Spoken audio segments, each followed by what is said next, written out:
የተወደዳችሁ የጄኤምኤም ቴሌቪዥን ፕሮግራም ተከታታዮቻችን ሁላችሁንም በራሴና ይህን ፕሮግራም በእንዲህ ያለ መልኩ ወደ እናንተ እንዲደርስ በሚያደርጉት የስቱዲዮ ባለሙያዎች ስም ሁላችሁንም ሰላም እላችኋለሁ።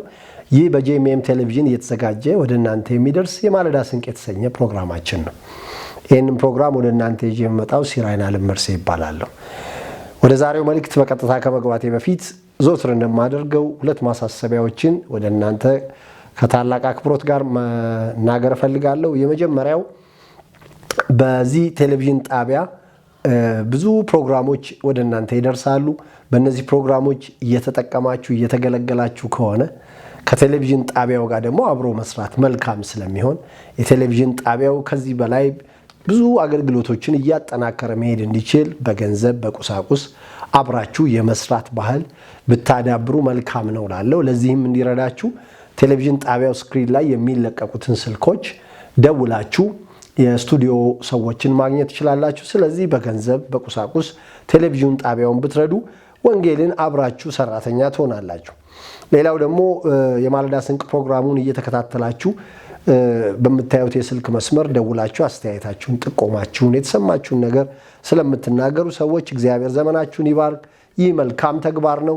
እንዲህ ያለ ነገር ወደ ቴሌቪዥን ጣቢያው ተደውሎ ሲነገር ቴሌቪዥን ጣቢያ ውስጥ ይህን ስራ የሚሰሩ ሰዎችን ያበረታታል፣ ጥንካሬያቸው ይሆናልና ይህን እንድታደርጉ በዚሁ አጋጣሚ ላሳስባችሁ ፈልጋለሁ።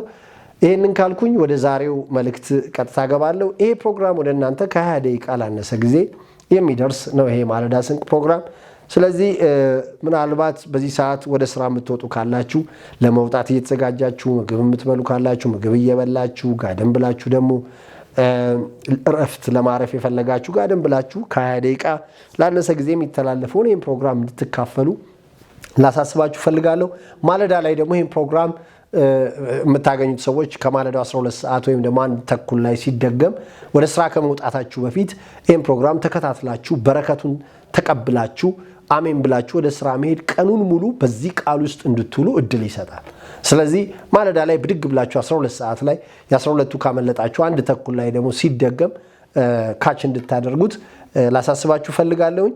ይህንን ካልኩ በጀመርነው ርዕሰ ጉዳይ ውስጥ መለያየት መጨረሻው ጥፋት ነው፣ አንድ መሆን ግን ፍቅር ነው፣ ህብረት ነው፣ ጥንካሬ ነው፣ የመኖር ዋስትና ነው በሚል ርዕስ የተለያዩ የመጽሐፍ ክፍሎችን እያየን መተናል። ዛሬ ቀጣዩን ክፍል እናያለን። በመለያየት ውስጥ ጥፋት ብቻ ነው ያለው፣ በአንድነት ውስጥ ግን መኖር አለ፣ ህይወት ይቀጥላል፣ መጠንከር ይመጣል፣ መበርታት ይመጣል። ይህንን እያየን የመጣ ነው። ዛሬ አንደኛ ቆሮንቶስ ምዕራፍ 11 ከቁጥር 17 እስከ 19 ያለውን አብረን እናነባለን።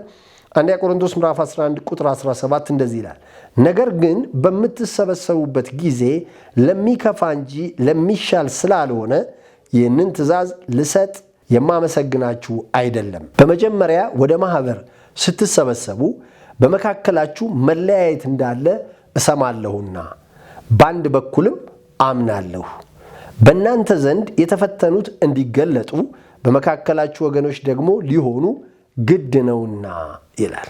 አንዴ ደግሜ ያነበዋለሁ። አንደኛ ቆሮንቶስ ምዕራፍ 11 ቁጥር 17 ነገር ግን በምትሰበሰቡበት ጊዜ ለሚከፋ እንጂ ለሚሻል ስላልሆነ ይህን ትእዛዝ ስሰጥ የማመሰግናችሁ አይደለም። በመጀመሪያ ወደ ማህበር ስትሰበሰቡ በመካከላችሁ መለያየት እንዳለ እሰማለሁና በአንድ በኩልም አምናለሁ። በእናንተ ዘንድ የተፈተኑት እንዲገለጡ በመካከላችሁ ወገኖች ደግሞ ሊሆኑ ግድ ነውና ይላል። የምፈልገው ቃል በተለይ ቁጥር 18 ነው። በመጀመሪያ ወደ ማህበር ስትሰበሰቡ በመካከላችሁ መለያየት እንዳለ እሰማለሁ ይላል። መለያየት አለ። ትሰበሰባላችሁ፣ ግን በልዩነት ነው የምትሰበሰቡት። እሰማለሁ አምናለሁም ይላል ጳውሎስ። መረጃ ያለው ጳውሎስ ያ መረጃ እንደገና አምኖ ተቀብሎታል። ለምን? ይሰበሰባሉ፣ ግን በመካከላቸው አንድነት የለም። እንገናኝ ይላሉ፣ አንድነት የለም። እንደዚህ አይነት ነገር አይጸናም፣ እየጠፉ ነው የሚሄዱት። እንዲህ አይነት ህብረት አይሰነብትም። 1 ዓመት 2 ዓመት 5 ዓመት አከበርን 10 ዓመት አከበርን ልትሉ ትችላላችሁ። የእድሜ ብዛት ጥበብን አያስተምርም። ጥበብን ኢንዲኬት አያደርግም። በእድሜ ያረጁ ጠቢባን አይደሉም ይላል መጽሐፍ። ወገኖቼ በፍጹም እድሜ መቁጠር አይደለም ጉዳዩ። ህብረት አለን ወይ ነው። ፍቅር አለን ወይ ነው። አንድነት አለን ወይ ነው። ትሰበሰባላችሁ አለ። በማህበር ስትሰበሰቡ በመካከላችሁ መለያየት እንዳለ ሰማለሁ እና በአንድ በኩልም አምናለሁ። እንደውም በምትሰበሰቡበት ጊዜ ለሚከፋ እንጂ ለሚሻል ስላልሆነ ይህንን ትእዛዝ ስሰጥ የማመሰግናችሁ አይደለም። ትሰበሰባላችሁ ለሚሻል ለመልካም ነገር አይደለም። እስቲ አሁን ተሰብስበን ካልጸለይን፣ ተሰብስበን ካላጠናን፣ ተሰብስበን የምንቀየርበትን ነገር ካላደረግን ለምን እንገናኛለን? ለምን እንሰበሰባለን? ለምን እንደዋወላለን? ለሚሻል ነገር ካልሆነ ለምን ጓደኞቼ ጋር ደውላለሁ? ጓደኞቼስ ለምን እኔ ጋር ይደውላሉ? ለሚሻል ነገር ካልሆነ። እንግዲህ አሁን በጣም ቴክኖሎጂው አድጎ እኮ ስብሰባ ከአካልም በአካል መሰብሰብ ራሱ እየቀረ በዙም ሆኗል። አሁን በቴክኖሎጂ ሆኗል። ሰዎች ኦንላይን ስብሰባ እኮ ጀምረዋል። ለሚሻል ነገር ካልሆነ ምን ጥቅም አለው? ለእድገት ካልሆነ ምን ጥቅም አለው? ለጥፋት ከሆነ ምን ጥቅም አለው? የተለያየን ሰዎች ሆድና ጀርባ የሆኑ ሰዎች ስብሰባ ብንቀመጥ ምን ጥቅም አለው? ሰዎች እንደውም እኮ አሁን ስብሰባ በጣም ይወዳሉ። ስብሰባ በጣም የሚወደድበት ጊዜ ነው። ለምን? ስብሰባ የተለያዩ ሰዎች ድርጊት ነው፣ ስራ ነው። የተለያዩ ሰዎች ስለሆኑ ለመናቆር ነው። አንዱ አንዱን በቃል ለመምታት ነው፣ ላለመስማማት ነው። ስትሰበሰቡ ለመልካም ነገር አይደለም። ይገርማል እኮ ጳውሎስ በዚያ ዘመን ነው የተናገረው፣ ግን የእኛን ዘመን ቁልጭ አድርጎ ይናገራል። ሰዎች እኮ ዛሬ ስብሰባ ሲጠሩ ደስ ይላቸዋል። ለምን? ስብሰባ ውስጥ ንትርክ አለ። ስብሰባ ውስጥ ልዩነታችን ደምቆ ይወጣል። ስብሰባ ውስጥ በቃ አለቃና ምንዝር ይለያል። አሸናፊና ተሸናፊ እንዲለይ ከፍተኛ ትግል አለ። ለሚሻል ነገር ግን አትሰበሰቡም አለ ጳውሎስ። ለሚሻል ነገር ካልተሰበሰብን ለምን እንሰበሰባለን? ለልዩነት ከሆነ እየጠፋን እኮ ነው። በልዩነት ውስጥ ጥፋት ነው ያለው። በመለያየት ውስጥ ጥፋት ነው ያለው። ወገኖቼ እስቲ እንዲህ ብዬ ልንገራችሁ። ለምንድነው ስልክ የምትደውሉት ሰው ጋር? ለምንስ ይደወልላችኋል? ለሚሻል ነገር ነው ከሆነ መልካም ነው። ለአንድነት ነው፣ ለጋራ ጉዳይ ነው፣ ለምናድግበት፣ ለምንለወጥበት፣ ለምንያያዝበት ነው የምንደዋወለው። ቴክስት ለምን እንደራረጋለን? መልእክት ለምን እንጻጻፋለን? ለሚሻል ነገር ነው የምንገናኘው? ለሚሻል ነገር ነው ሐሳብ የምንለዋወጠው ወይስ ለመሸናነፍ ነው? አንድ ጊዜ ደቀ መዛሙርት የማርቆስ መጽሐፍ ላይ ተጽፏል። ደቀ መዛሙርት አንድ ጊዜ በመንገድ ላይ ከጌታ ኢየሱስ ክርስቶስ ጋር እየሄዱ ነው እና እሱ ከፊት ቀድሞ ነው እየሄደ ያለው። እነሱ ወደ ኋላ ቀረት አሉና ይጨቃጨቃሉ። ጌታ ኢየሱስ ክርስቶስ ልክ ቤት ሲገቡ አንድ ጥያቄ ጠየቃቸው። ምንድን ነው የምትጨቃጨቁት? ወደ ኋላ ቀርታችሁ ጭቅጭቃለ ምንድን ነው ብሎ ጠየቃቸው። ያደረጉትን ያውቁ ስለነበረ ሁሉም ዝም አሉ ይላል። ጌታ ኢየሱስ ክርስቶስ ግን ምን አላቸው? ከእናንተ መካከል ማንም የሁሉ የበላይ መሆን የሚፈልግ እንደዚህ ሕፃን ይሁን ብሎ አንድ ሕፃን አመጣና ፊታቸው አቆመ። ማንም የሁሉ ጌታ መሆን ቢፈልግ የሁሉ ባሪያ ይሁን። ሰዎች ዛሬ እኮ የሚገናኙት ማን ነው የበላይ? ያንን ለማረጋገጥ ነው። አብረው መንገድ ላይ የሚሄዱት፣ አብረው የሚሰበሰቡት ማን ነው ግን ከኛ መካከል አለቃ? ማን ነው ግን የበላይ? ማን ነው ግን ሊመራን የተገባው? ማን ነው ሊነግስ የተገባው? ይገርማችኋል። ይሄ የሁሉ ሰው ጥያቄ ነው። ለዚህ የምንገናኝ ከሆነ ከሰው ሁሉ ምስኪን ነን። ለመለያየት የምንገናኝ ከሆነ ለመጠፋፋት እየተገናኘን ነው ማለት ነው። ለአንድነት ነው እንጂ መገናኘት ያለብን። ከዛም ተጠራርተን በጋራ መጸለይ፣ ይሄ ነው ፍቅር፣ ይሄ ነው አንድነት። ይሄ ለሚበጅ ነገር ነው የተገናኘ ነው። ግን ለስብሰባ በጣም መጣደፍ ምን ጥቅም አለው? ለመለያየት፣ ለመነታረክ፣ ለመጨቃጨቅ፣ እኔ በልጥ ለማለት ምን ጥቅም አለው ወገኖች? እርስ በርሱ የሚለያይ መንግስት ይጠፋል። ቤትም ቢሆን አይጸናም፣ ይፈርሳል አለ ጌታ ኢየሱስ። መሰብሰባችሁን እኮ ያለዋል፣ ትሰበሰባላችኋል። በምትሰበሰቡበት ጊዜ ለሚከፋ እንጂ ለሚሻል ስላልሆነ የምንደዋወለው ለሚከፋ፣ የምንገናኘው ለሚከፋ ነገር፣ ቡድን የምንመሰርተው ለሚከፋ ነገር እናዋቅራለን። የኛ የምንላቸው ሰዎች አሉ። ከስራችን የምንሰበስባቸው ሰዎች አሉ። መረጃ የሚያቀብሉን ሰዎች አሉ። ግን ይህ የሚሻል ነገር እኮ አይደለም፣ የሚከፋ ለሚከፋ ነገር እኔ ለሚከፋ ነገር ከሰው ጋር ህብረት ማድረግ አልፈልግም። ከማህበረሰብ ጋር ህብረት ማድረግ አልፈልግም። ለሚሻል ነገር ግን ያስፈልጋል።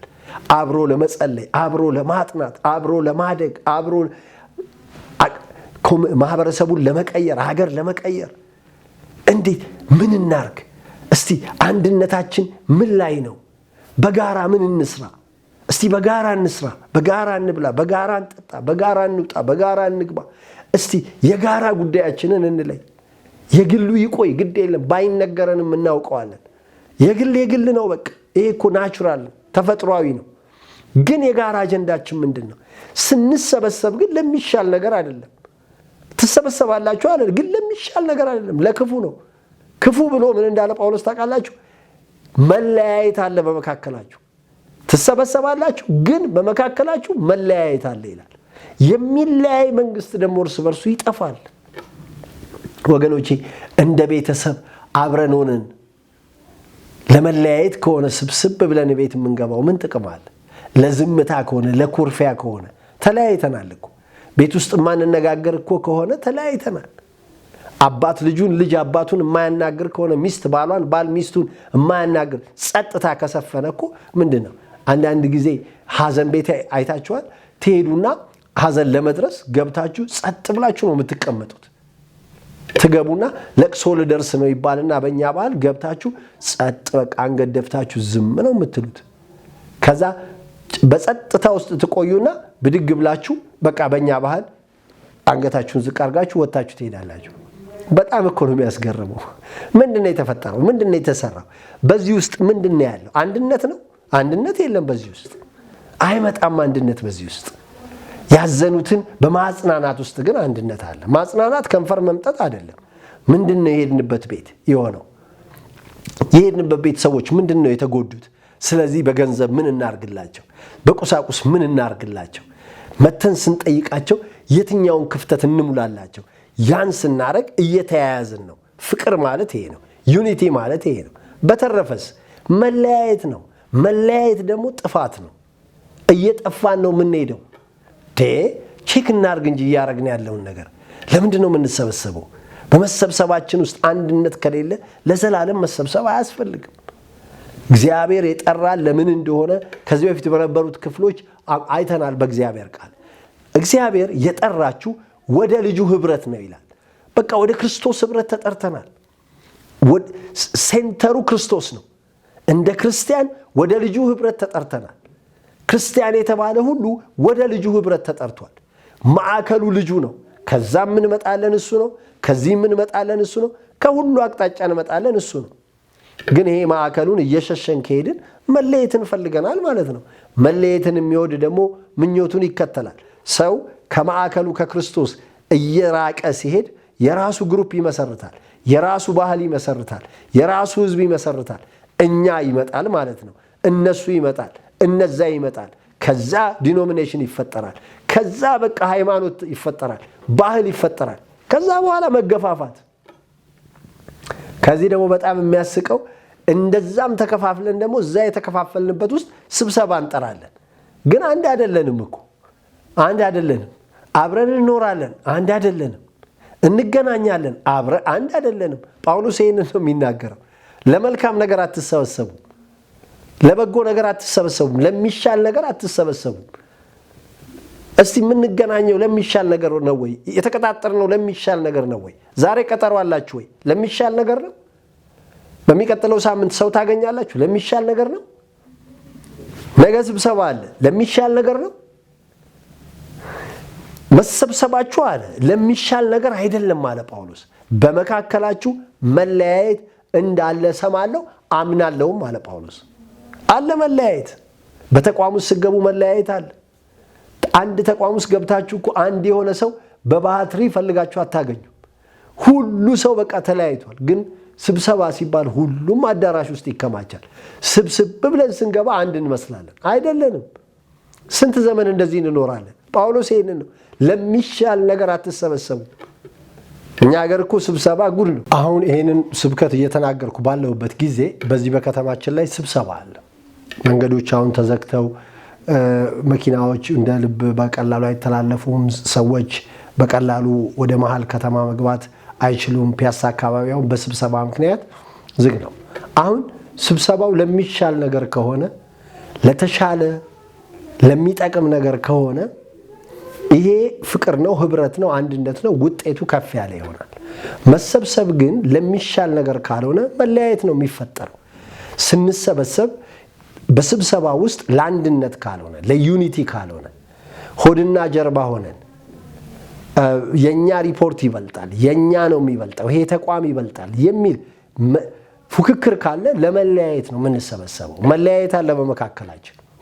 በመለያየት ውስጥ ደግሞ ያለው መጠፋፋት ነው፣ ጥፋት ነው ያለው። ስለዚህ ጳውሎስ ይህንን ይናገራል።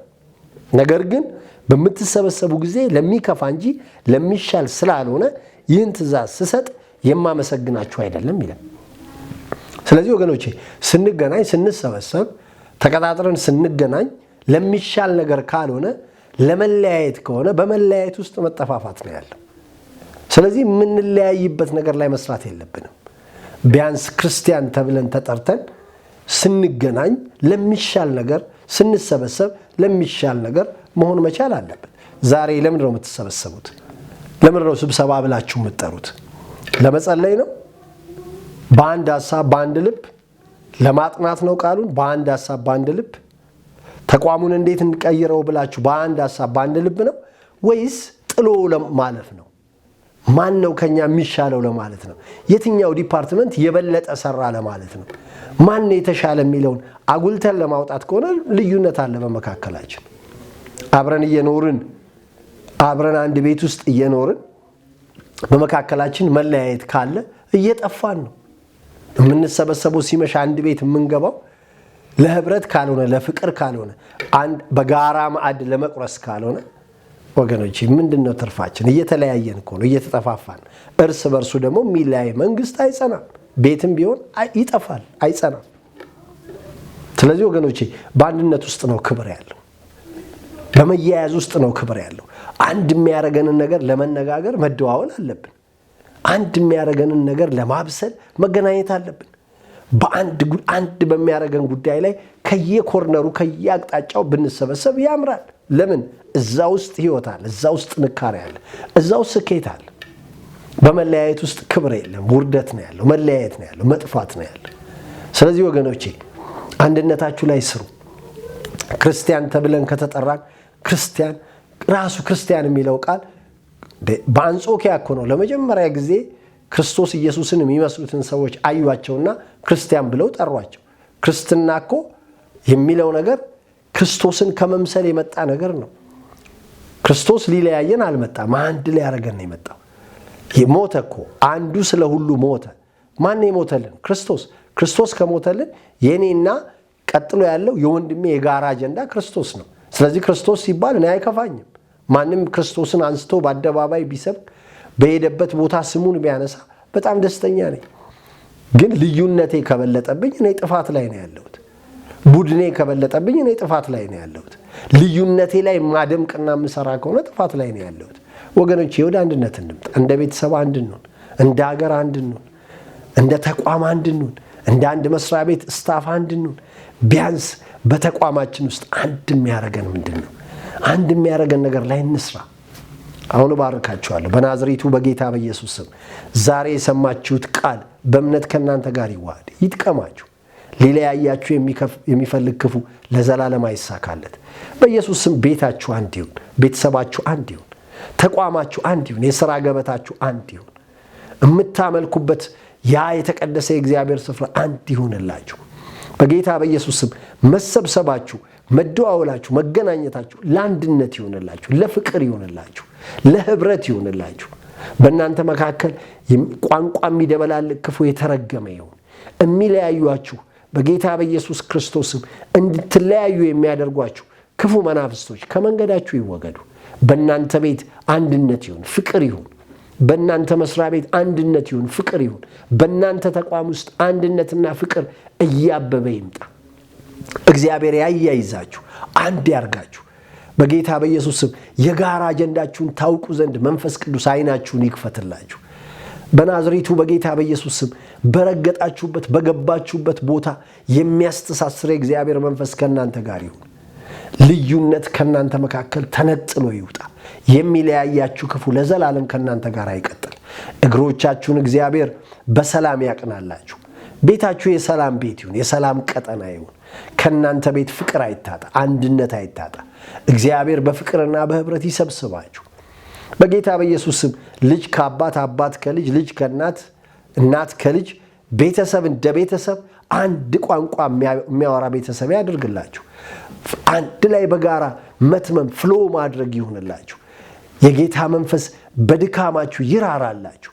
ለመለያየት እንዳትችሉ ይደግፋችሁ። አረማመዳችሁን ያጽና። መንፈስ ቅዱስ ያበርታችሁ። በፍቅር ይሰራችሁ፣ ያስተሳስራችሁ። ከዚህ በጎነት አትጉደሉ። ዛሬ የሰማችሁት ቃል በሕይወት ዘመናችሁ ሁሉ ይጥቀማችሁ። ውጡና ተከናወኑ በጌታ በኢየሱስ ስም አሜን። ተወደዳችሁ የጄኤምኤም ቴሌቪዥን ፕሮግራም ተከታታዮቻችን የዛሬውን ፕሮግራም እዚህ ላይ ያጠናቀናል። የዚህን ቀጣይ ክፍል እንደገና ይዤ በሚቀጥለው ጊዜ እንገናኛለን። እስከዛው በያላችሁበት ሰላም ለእናንተ ይሁን በኢየሱስ ስም አሜን።